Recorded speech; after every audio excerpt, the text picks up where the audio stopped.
अगर मैं दो इमिसिबल लिक्विड्स को अलग करना चाहती हूँ, यानी दो लिक्विड्स जो आपस में मिक्स नहीं होते, मिसाल के तौर पर ये ऑयल और वाटर हो सकते हैं या फिर केरोसिन और वाटर भी हो सकते हैं,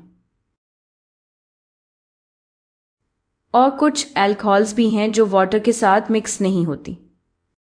तो असल में अगर आप ऐसे लिक्विड्स को अलग करना चाहें जो आपस में मिक्स नहीं होते, तो हम सेपरेटिंग फनल इस्तेमाल कर सकते हैं, जो कुछ इस तरह दिखती है। अब इसके पार्ट्स देखते हैं। ये जो हिस्सा है इसे स्टॉपकॉक कहते हैं। ये एक किस्म की वाल्व होती है।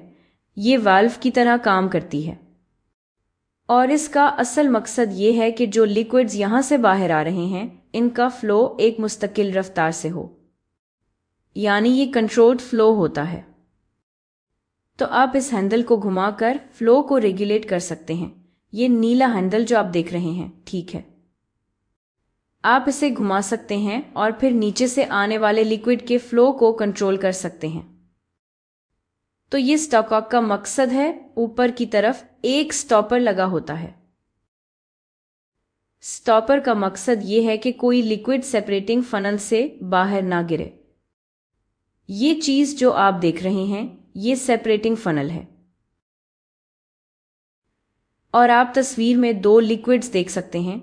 अब जो डेंस लिक्विड है वो नीचे सेटल हो जाता है और फिर आप हैंडल को घुमा सकते हैं। आप हैंडल को घुमाकर ये यकीनी बना सकते हैं कि डेंस लिक्विड नीचे से बाहर आना शुरू हो जाए। फिर आप इसे कलेक्ट कर सकते हैं। आप इसे बीकर या किसी भी कंटेनर में कलेक्ट कर सकते हैं। जब आप यहाँ सारा ग्रीन लिक्विड कलेक्ट कर लें तो फिर आप बीकर बदल सकते हैं और फिर येलो लिक्विड को यहाँ किसी और बीकर में कलेक्ट होने दें। और इसी तरह आप दो ऐसे लिक्विड्स को अलग कर सकते हैं जो आपस में मिक्स नहीं होते, या दो इमिसिबल लिक्विड्स को अलग कर सकते हैं।